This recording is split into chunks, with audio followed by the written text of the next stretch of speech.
Most people chase money their whole lives, but Henry Ford figured out how to make money chase him. Henry Ford didn't just revolutionize the automobile. He rewrote the rules of wealth, success, and how to build something that lasts. While most people focus on quick wins and fast cash, Ford's principles created empires, transformed industries, and still hold the blueprint for success over a century later.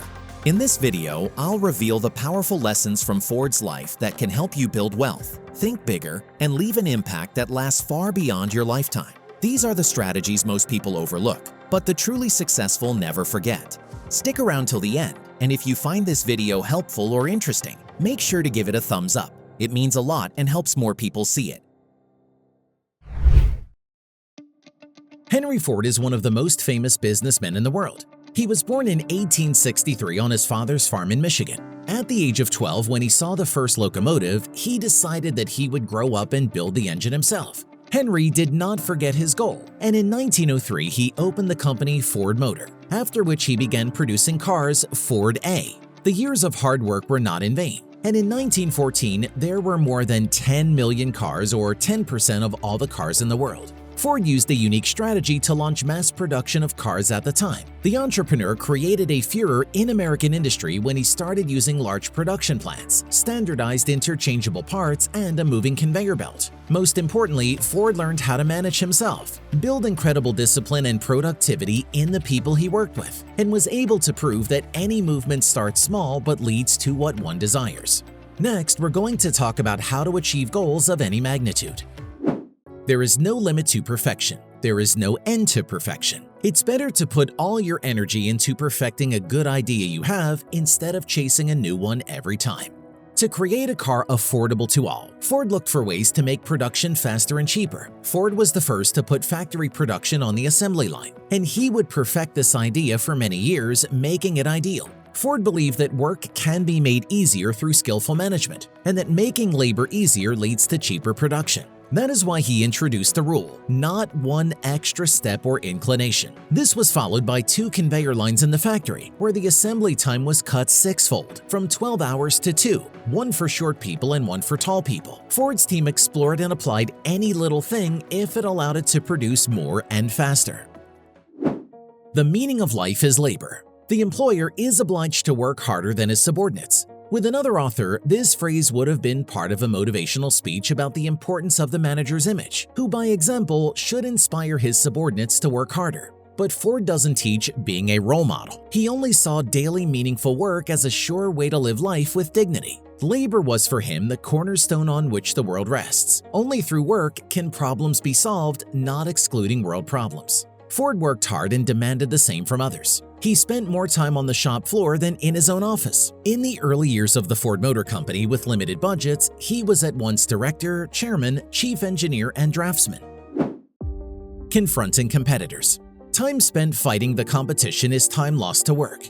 It should be clarified here that by competition, Ford meant malicious acts against his competitors, finding dirt on your opponent, slandering them in the press, sneaking into someone else's production to sabotage them, inciting competitors' workers to strike. It was a crime for him to interfere in any way with the affairs of others. Is a competitor doing better? The only answer is to work even better yourself. The consumer will figure it out later. How unfair competition works. Ford Motor Company got a taste of it in the early years. Since its founding for almost a decade, Ford would sue a group of unscrupulous automakers who wanted to use the cudgel of the patent to eliminate dangerous competitors. The wording of the patent was very descriptive. The drawing was schematic, so any car would fit the definition. While Ford was trying to prove the originality of the idea, his opponents were spreading rumors. The owners of Fords would be prosecuted, fined, even taken to jail. He had to issue a rebuttal in the press. A detailed text described the details of the case and promised to protect the buyers from the legal costs. The insurance fund of $12 million. After the note was published, sales doubled, and there were no more than 50 people who applied to the fund for help. The litigation would make Ford famous. The case would go all the way to the Supreme Court and cause a review of patent law. His name would be constantly in the headlines, first positively, then negatively. A pattern would emerge that would be confirmed more than once in the future. The more successful the Ford Motor Company, the more negative the reviews of its owner. Excess management is worse than non-existent management. When many people work together, the main evil to contend with is excess management. Ford believed that there should be no unnecessary paperwork or positions in manufacturing. Paperwork causes confusion and unnecessary red tape, and initiatives are lost in it. If an employee has suggestions, wishes, or complaints, he can go personally to the right manager rather than exchanging letters between departments. In the team, positions are given too much importance, which generates a desire to have even more status but not responsibility. The higher positions try to divide it among the subordinates. The result is that no one is responsible for anything. Ford suggested abolishing unnecessary regalia. The only way out is to abolish positions. Some should be kept because the law requires it. Others are necessary to society, and the rest should be taken away. If there can be informal communication between supervisor and subordinate, issues will be resolved more quickly, but it should be about production, not leisure. Ford was not an advocate of team building and a friendly atmosphere in the factory. The factory is not a living room. The worker must perform their task, not socialize with his colleagues. He does not need to know about the business of the neighboring shop. Ford was constantly criticized for this, although his position was clear. With an 8-hour shift and several 15-minute breaks, a conversation with a colleague will only distract from work or from rest. Grow a master yourself, give an expert to the enemy. We don't have a ready-made place. Our best workers create their own place. With proper diligence and talent, an employee could rise through the ranks to a management position, but you have to start at the bottom. Work at the conveyor belt was divided into 3 categories. The first was for newly hired people, the second was for those already trained, and the third was for the most experienced. Afterwards, a worker could move to a more complex production or become a foreman, then a deputy site manager, a deputy shop manager, etc. This rule was born out of Ford's interaction with the many experts who were repeatedly invited into production for advice. Ford did not work with any of them because they preferred to call too many things impossible. The craftsmen who worked their way up from the bottom did not know such words, and they often introduced impossible innovations without knowing they were impossible. No obstacles were created on the way from a simple worker to the director. Yet Ford often argued how few people were willing to take even the first step. A promotion meant more pay, more work, and more responsibility. Not all workers were ready for it. According to Ford, only 25% wanted to become foreman, and even then, most only for the money, not for the prospects of career and personal growth. The rest were satisfied with monotonous work at the assembly line, which was not too burdensome. They preferred to hold on to their jobs rather than seek promotion. Ford devoted his entire life to the production of vehicles for all. And to make the production successful, he needed the right principles of work organization in factories. They had a sign hanging on the factory's gate saying, "Remember that God created man without spare parts." The businessman described his experience in the book My Life, My Achievements, and it is still a handbook for business people all over the world. Here is what we know about the secrets of the successful production from Henry Ford. Constant improvement was a key factor in the work of the automobile king. Each employee could participate in the development of production and suggest how to make it more efficient. Work better than yesterday. Only in this way you can provide help and services for all countries. You can always achieve that. Ford has always followed the principle, it is better to sell a large number of cars with a small profit than a small amount with a large profit. Making the impossible possible has continuously accompanied the Ford Motor Company along its development path and becoming an industry leader. I flatly refuse to think something is impossible. I do not find that there is at least one person on earth who would be adept in a certain area that they could state the possibility or impossibility of something with confidence. Automation of everything that can be automated has become a competitive advantage of the company. At Ford's facilities, not a single matter was processed manually. Not a single process was performed manually. We don't think that any manual process is the best and the cheapest. In order to make a production perfect, it is essential to have effective management.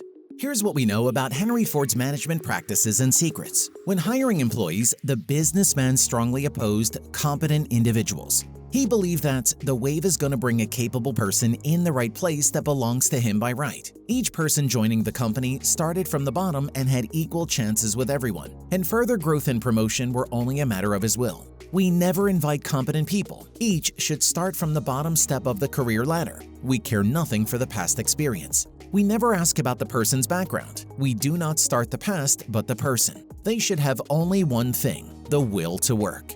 As for career growth, Ford was right, saying that the average employee values decent work more than promotion. The desire of workers to grow today is more of an exception than the rule. Hardly more than 5% of those who get wages would agree to take responsibility for increasing labor force or wages. Therefore, the main difficulty is not to find people who deserve a raise, but those who want to get it. The businessman said, "Successful people get ahead during the time that others waste. And having enthusiasm, you can achieve anything. Passion is a gleam in your eye, the swiftness of your walk, the strength of your handshake, the powerful burst of energy, and the will to put your ideas into practice. Enthusiasts are wrestlers." Henry Ford thought that enthusiasm is the cornerstone of all progress. Only with it is success possible. Without it, you have only opportunities. Ford believed that thoughts about the future, constant thinking about how to do more, lead to such a state of mind in which nothing seems impossible. When saving, it is easy to reach the point when it gets ridiculous, the businessman considered. It's better to teach your child how to spend money than to save it. Young people should learn to invest, not put off, Ford said. They should invest the money they earn in themselves to increase their value and usefulness. After they get to the top at what they're doing, the time will come in order to set aside most of the income as guaranteed security for the future. Number 1. Serve others. A business absolutely devoted to service will have only one worry about profits: they will be embarrassingly large. The secret to success is serving others. All successful people serve. The greater the success, the greater the service. Wealth is based on services and comes through services only.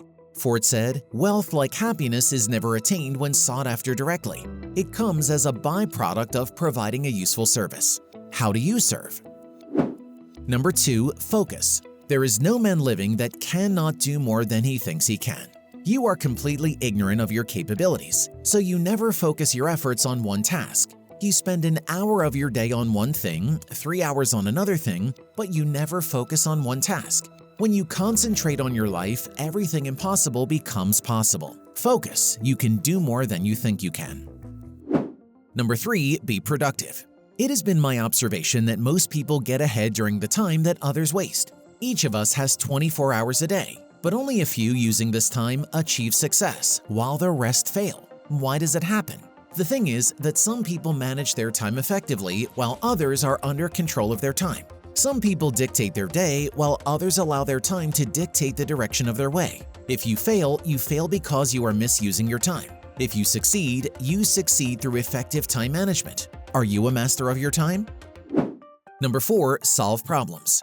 Most people spend more time and energy going around problems than in trying to solve them.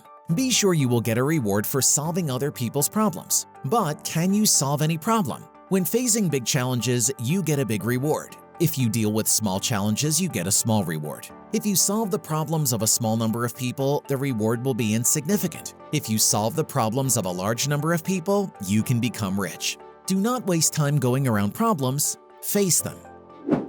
Number 5. There is nothing particularly difficult.